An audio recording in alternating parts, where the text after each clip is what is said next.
When the ship drifted slowly into the American harbor, the Japanese prisoners of war stood pressed against the railings, staring at the shore that rose in the morning haze. They had imagined it countless times during the long days in camp, but the reality was more than their minds could hold. It was not the enemy they saw, but a place alive with motion, cranes lifting cargo trucks rumbling on wide, smooth roads, buildings taller than anything they had seen in years glinting in the sunlight.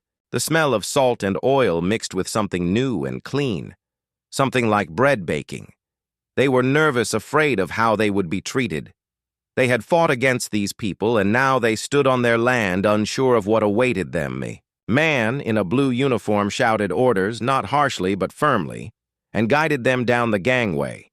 Their worn boots touched the wooden pier, and for a moment they felt the earth steady beneath them again.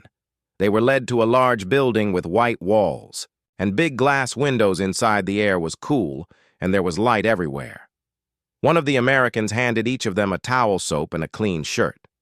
The fabric felt soft like nothing they had worn before. It smelled faintly of something sweet. One man named Hiroshi whispered that it must be perfume.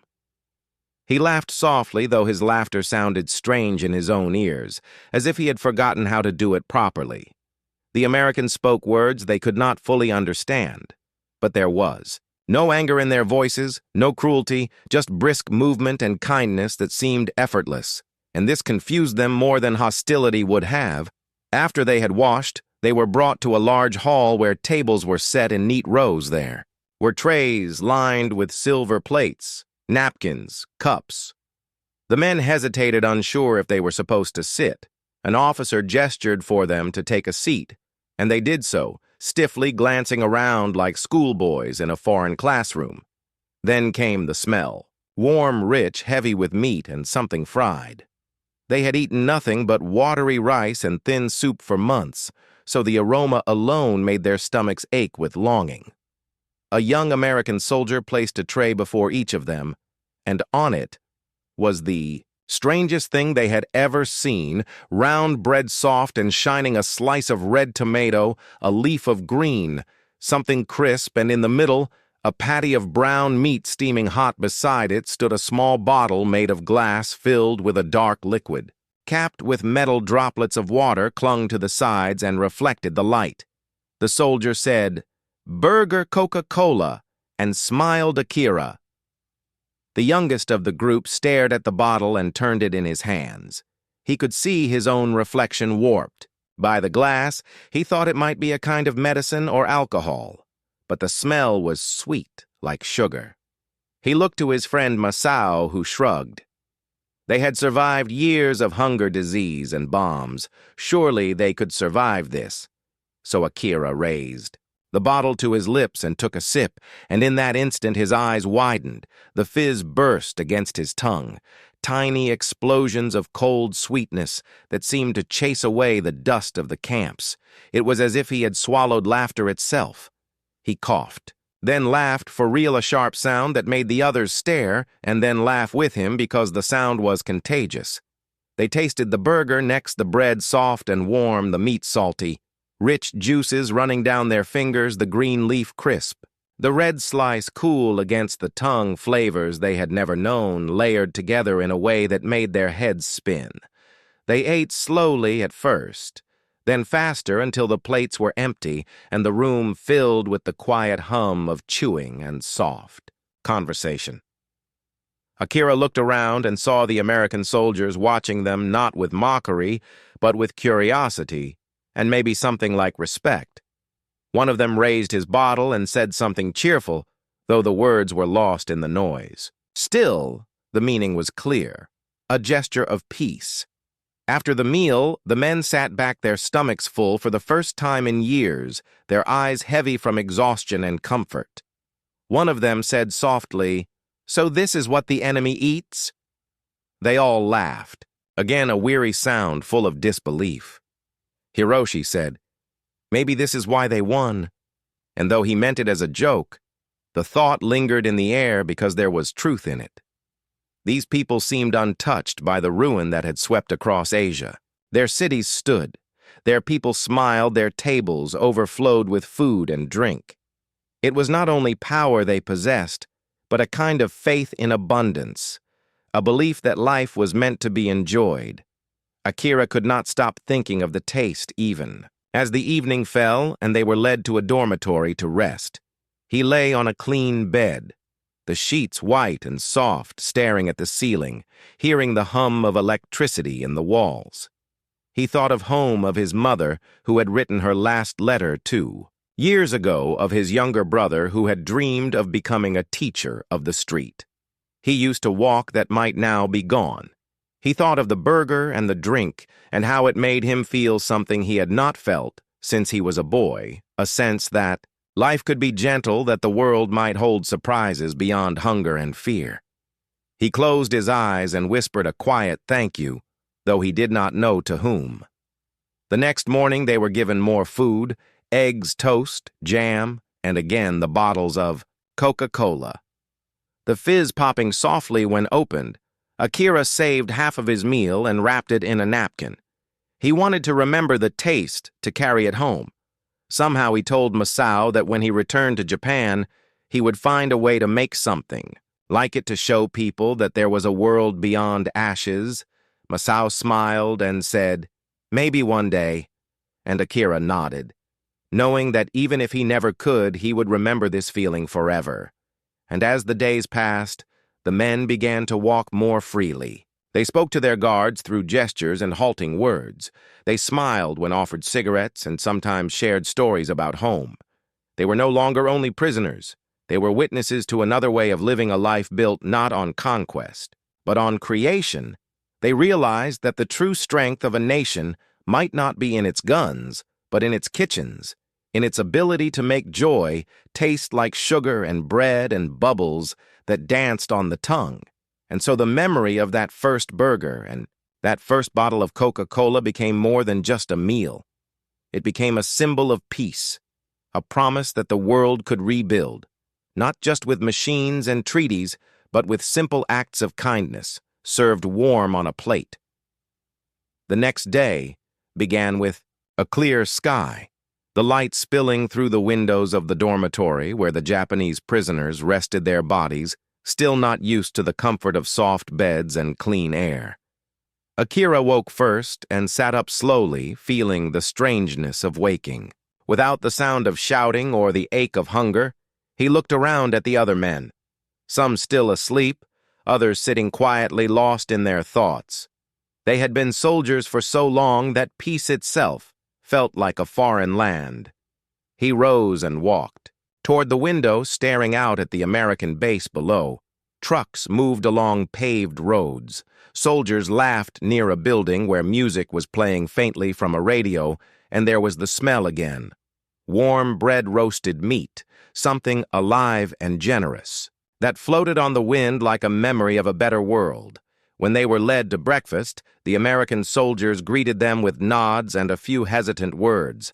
One of them, young with freckles and a wide smile, pointed to the food laid out: eggs, toast, butter, bacon, fruit, and bottles of the dark fizzy drink that had astonished them the day before. Akira watched as Hiroshi lifted the bottle and opened it with the small hiss that always came first. The sound reminded them of steam or ocean spray. And then the bubbles came alive once again. He took a long sip and sighed with a quiet joy that words could not contain. Masao leaned over and said softly, "This drink has spirit inside it." They all laughed quietly and drank together again. After the meal, they were taken outside to walk around the camp. The Americans encouraged them to move freely, though guards still watched from a distance. It was strange to feel both free and not free at the same time, but none of them minded because there was sun warmth and the sense of life returning. Akira looked at the American soldiers not as enemies now, but as men like himself. Some not much older than he was, they were relaxed, joking, passing cigarettes, sharing food. One of them offered a cigarette to Akira, and he accepted it, lighting it with a trembling hand. The American said, "Smoke good." And Akira nodded, exhaling the smoke that tasted of calm instead of fear as The day went on. Small gestures built a fragile bridge between the two sides. The Americans showed them how to play a simple game, tossing a ball back and forth, and soon laughter echoed across the yard, at first hesitant, then real. For a moment no one thought of war or defeat or victory, only of the strange beauty of the moment. Men who had once fought trying now to understand each other without words. One American drew a picture on the ground with a stick, a house, a tree, a smiling face. Akira picked up another stick and drew the same thing beside it, and they both laughed. At the simplicity of it, a small proof that art and laughter spoke louder than language. In the afternoon, they were allowed to see a short film in a large hall, a reel of moving images showing American cities, bright lights, cars, people shopping, smiling, a woman eating an ice cream, a child holding a balloon. The Japanese men sat in silence, watching this world that seemed like a dream. They could not imagine such plenty back home, where rubble still covered the streets. Akira felt a heaviness in his chest, not of envy, but of longing. He thought of his brother, of how he would never believe that such a place could exist. He wanted to take one of those glowing lights home in his pocket to prove that the world could be. As night fell, the camp lights flickered on, casting a soft glow over the yard. Akira walked outside and looked up at the stars. They looked the same as the stars he had seen over the Pacific during the war, the same lights that had watched men kill and die now, watched them heal. He wondered if the world ever truly changed, or if people simply learned to see it differently. He thought of the Coca-Cola bottle still cold in his hand and the reflection of the stars on the glass. He lifted it slightly, as if in a silent toast to something he could not name, maybe to peace, maybe to forgiveness, maybe to survival itself. The next morning came quietly, with mist over the ground and birds calling from far away. They were told that soon they would be transferred to another facility, one closer to the coast, before returning home. The men nodded, accepting the news without complaint, but inside each carried a strange mix of relief and sadness. They had begun to feel safe here, surrounded by kindness and abundance. They feared that when they left, the memory of this place would fade like a dream. Akira promised himself that he would not let it fade. He would tell his family about the food, the drink, the smiles of the Americans. He would tell them that the world was not only cruel but capable of grace. Before leaving, he went to the young soldier who had shared his meals with them. He wanted to say something meaningful, but his English was too broken, so he simply bowed low. The American hesitated, then bowed back awkwardly. They both laughed and shook hands. The soldier said, "Take care. Akira said you too." And though the words were few, they were heavy with meaning. A bridge built from human decency. As the trucks rolled out of the camp carrying the Japanese men toward the docks, the air was filled with a quiet calm. Akira looked back once more at the fading buildings, the flags fluttering in the distance, and thought that he would never forget this land. Not because of its power or its weapons, but because it had shown him something he had not expected. Mercy, warmth, and the taste of life that could begin again. And so as the convoy disappeared down the long road toward the sea, Akira held the memory close, the laughter, the fizzing of the drink, the softness of the bread, and the feeling that maybe even in a world scarred by war, there was still hope hiding in the simplest of things, like a burger shared between former enemies, or the sweetness of a drink that bubbled like new beginnings. When the ship finally reached the Japanese coast, the air felt different, heavy with the scent of smoke, sea salt, and loss. The men stood silently as the shoreline grew clearer, each recognizing pieces of their homeland, yet struggling to believe what they saw. The harbors were broken docks, twisted metal and wood floating in the gray water buildings that once stood proud. Now only skeletons of stone and ash. Akira felt a tightness in his chest as the wind carried the faint smell of burnt earth. It was home, but it was also something unrecognizable. The Americans had treated them with kindness, but now that they returned to their own land, The weight of defeat and ruin pressed down on them like a shadow that could not be lifted when they disembarked. There were few to greet them. No music, no flags, only quiet faces watching from a distance. Families searching the crowd for names. Long thought lost, Akira walked through the port, clutching a small parcel wrapped in cloth. Inside it was a napkin with crumbs of bread he had saved from his last American meal. It was foolish, he knew the food was long gone, stale and meaningless. But to him it was a symbol, a reminder of something soft and good amid destruction. Masao walked beside him, his eyes searching, the wreckage saying nothing. They had survived the war, but survival itself now felt like a burden. The city of Yokohama was in pieces. Roads, torn houses, flattened people moving like ghosts through the rubble carrying buckets of water or scraps of wood, children barefoot and silent women with faces lined from smoke and hunger. Akira's younger brother was waiting near what used to be their family home. It was nothing but debris and broken tiles. His brother, thinner than ever, greeted him with disbelief and tears. Akira embraced him. The first real embrace in years, the kind that makes silence unnecessary. They sat on a stone wall and for a long while said nothing. When night fell, they shared what little food his brother had a handful of. Rice boiled over a tin stove and a cup of weak tea. His brother asked about America, about what he had seen, what the people were like. Akira hesitated. He did not know where to begin. He thought of the clean white buildings, the friendly faces, the laughter over meals, the strange joy in a bottle of dark liquid. He said quietly, "They live differently. They have everything: food, cars, light everywhere." His brother laughed, not bitterly, but with disbelief, as if Akira spoke of a fable. He said, "You must be joking. No one can have that much after war."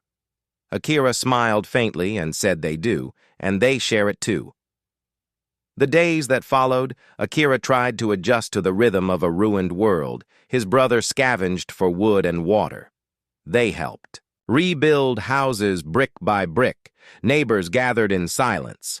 Everyone moving like parts of one broken body, each trying to heal. Yet every night Akira thought of the American camp, of the burger, the Coca-Cola, the sound of laughter among enemies. He could still feel the fizz on his tongue. It seemed almost sacred now, a sign that peace was not impossible. He told Masao one evening that maybe Japan would someday have such places where people could sit and eat and forget for a while the taste of war. Masao nodded, his tired eyes filled with quiet faith. Months passed. The seasons changed. Cherry blossoms bloomed even among the ruins, soft petals falling on the blackened ground. And the people began to smile again, small smiles at first cautious. But real. Akira found work unloading supplies at the dock. The Americans sent food, medicine, and newspapers. Sometimes he saw American soldiers walking through the port, their uniforms clean, their expressions gentle. Some children followed them laughing, asking for chocolate. The soldiers handed them candy and waved, and Akira watched, wondering if this was how the world learned to heal. Not through orders or flags, but through simple acts of giving. One afternoon, as he carried a crate from the ship, an American officer stopped him and offered a bottle of Coca-Cola, just like the one from months ago. The glass-cold droplets of water sliding down the side. Akira froze for a moment, unable to speak. The officer smiled and said, "You remember this?" Akira nodded, took the bottle and held it carefully as if it were made of gold. He opened it slowly, the familiar hiss filling the air. He took a sip and felt the same spark on his tongue, the same rush of sweetness and memory he closed his eyes for. A moment, and when he opened them, the officer was watching with a knowing smile. Akira bowed deeply and said, "Thank you," though the man probably did not understand the full meaning of the words. That night he shared the bottle with his brother, who at first refused, saying it looked strange, then took a sip, and his eyes widened just as Akira's had in America. He coughed, then laughed and said, It feels alive inside my throat." Akira laughed too, and for a moment they both felt like boys again, sitting under a roofless sky but feeling somehow sheltered by hope. His brother said, "Maybe one day we will make our own. Maybe Japan will learn this too." Akira nodded because he believed it. Years began to pass. The city's rebuilt streets filled again. With voices, markets reopened. Children went to school. Laughter returned little by little, and with it came the arrival of foreign goods, ships carrying new ideas, new tastes. One day Akira walked through Yokohama and saw a small cafe with a sign written, "In English Burger Shop." He stopped, staring through the window inside. Young people sat on stools eating the familiar food, drinking from glass bottles, smiling and talking loudly. He stepped inside, his heart beating fast as he ordered one he held, the burger in both hands, feeling its warmth, the smell instantly pulling him back through time to that camp, that table, that first taste. He took a bite, and though it was not quite the same, it was close enough. He sat there for a long time eating, slowly watching the others and thinking of Masao and Hiroshi, wondering where they were now. If they too had found this taste again. He thought of the American soldier who had shared his food and smiled. He whispered quietly, "Thank you not to anyone, in particular, but to the memory itself, to the idea that even in war, kindness can cross oceans." He looked at the bottle of Coca-Cola before him and lifted it slightly in silent tribute. Outside, the city lights glowed brighter than they ever had before. Cars moved through the streets. People laughed. The air no longer carried the scent of smoke, but of fried food and blooming trees. Akira felt old now, his hands lined with age, but his heart lighter than it had been in years. He realized that the true victory was not in the battles fought, but in the peace that followed, in the food shared, in the laughter remembered, and in the knowledge that enemies could one day sit together and taste the same sweetness. That night, as he walked home through the narrow streets of his reborn city, he passed a group of children playing with bottles, empty ones rolling them like marbles, their laughter echoing through the alleys. He stopped, smiled, and thought that the world truly had changed, not because of generals or emperors, but because people had learned to share something simple, something human, something that could turn sorrow into sweetness and make peace taste real again. Years had passed, and Japan was no longer the land of silence and rubble that Akira remembered from his first steps off the ship. The streets were alive again, filled with lights, laughter, and the rhythmic hum of new machines that spoke of progress. Neon signs glowed at night, drawing young people toward cafes and theaters. The air smelled of grilled meat, fried potatoes, and roasted coffee beans, and in almost every corner of the city stood the red and white symbol of Coca-Cola, shining like a beacon of modern life. Akira, now an old man with silver hair and slow steps, watched this world unfold with a quiet pride. Though he had done nothing grand, he felt as though he had witnessed the rebirth of a nation that had learned how to smile. Again, he often visited a small cafe near the harbor. It was built where the old docks once stood, the same docks where he had carried crates as a young man and first tasted the sweet drink that had once felt like a dream. Now it was ordinary part of daily life, bottles lined on every shelf, burgers sizzling on the grill, people chatting freely without fear. Akira would sit by the window and order the same meal every time, one burger, one bottle of Coca-Cola. The waitress, a cheerful girl with a red ribbon in her hair, always smiled when she brought it to him. She called him Oji-san and asked if he ever got tired of eating the same thing. Every day he would smile back and say no, because it tastes like peace.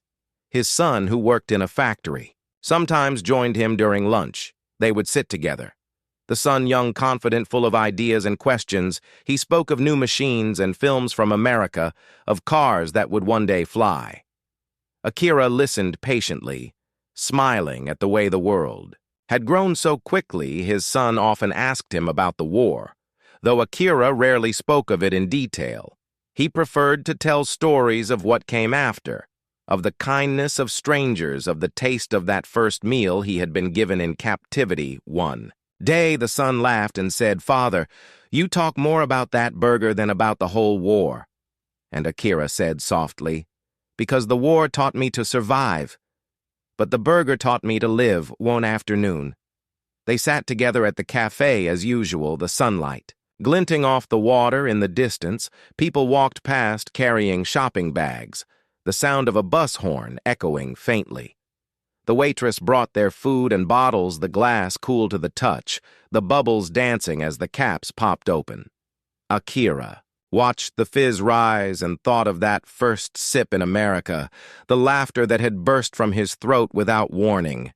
It had been pure, unguarded, and human. He took a slow drink and let the sweetness fill his chest.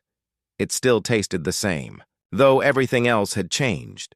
After lunch, his son asked him if he ever felt resentment toward the Americans for what had happened for the bombs for the surrender. Akira thought for a long time before answering. He said, "I once did, but anger cannot build houses or feed children. It only eats the heart. I learned that even enemies can be kind. I learned that peace is not given by governments. It is built by people sitting together, eating together, forgiving each other." His son looked at him with quiet respect and nodded. He said, "Maybe that is why your stories always end with a meal." And Akira laughed softly, saying maybe food is the only language the world truly understands. As years continued to roll forward, Akira became something of a local figure. People in the neighborhood knew him as the old man who always ordered the same thing at the harbor cafe. Sometimes young students would sit with him asking about the old days, about how Japan had changed. He told them not of battles or politics, but of the first Coca-Cola, the way it fizzed like the sound of rain, the way it reminded him that life could be simple and beautiful. Even after tragedy, he told them that peace begins when people share what they have, even if it is only a small meal, a smile, or a story. One winter evening, the air cold and sharp, Akira returned to the cafe alone. Snow began to fall softly outside the glass windows covering the harbor in white. He ordered his usual meal and watched the world move quietly. Beyond the glass, families walking arm in arm, couples laughing, children chasing each other through the snow. He thought of Hiroshi and Masao, wondering if they too had found warmth and laughter somewhere in their own corners of the world. He thought of the American soldier who had handed him the first bottle, and how that single act had changed the way he saw everything. When the food came, he ate slowly, savoring each bite as though it were his first. He closed his eyes and could still see the faces of the men from the camp, the wooden tables, the sunlight falling on their weary faces as they tasted peace. For the first time, he whispered to himself the words, "Thank you," again and again. Though no one heard them, he raised the bottle in a quiet toast to them, to the ones who did not return, to the ones who had forgiven, and to the ones who had yet to learn. How the snow outside grew thicker, blanketing the city in silence when Akira finished his meal. He left a few coins on the table and stood, his knees stiff but steady. He walked slowly toward the door, pausing to take one last look at the cafe. The lights inside glowed warm against the dark street, and the sound of laughter floated through the air. He smiled to himself, thinking that the world was indeed capable of goodness, and that maybe that was enough. As he stepped outside, he looked up at the falling snow, each flake shining under the streetlights, and he remembered the night sky above the American camp, the same stars that had watched him through every moment of his life. He thought of how far he had come from prisoner to worker, to father, to quiet witness of peace. He walked toward the harbor where the water moved gently against the piers, whispering like a lullaby. The city stretched behind him, alive and bright in the distance. A group of young men stood by a food stall eating burgers and drinking from glass bottles, laughing loudly, their voices echoing through the night. Akira stopped and watched them for A moment smiling, he thought of how once such a scene would have been unimaginable. Now it was ordinary, and that was the miracle of it. He whispered softly to himself, "Life goes on," and kept walking into the falling snow, the sound of laughter fading. Behind him, replaced by the soft hiss of the sea and the faint fizz of memory that never left his heart. And somewhere deep within him, the taste of that first Coca-Cola still lingered, sweet, bright, alive, the taste of a world made new by forgiveness, and the promise that even after the darkest years, humanity could still remember how to be kind, and how to share a meal, and how to begin again.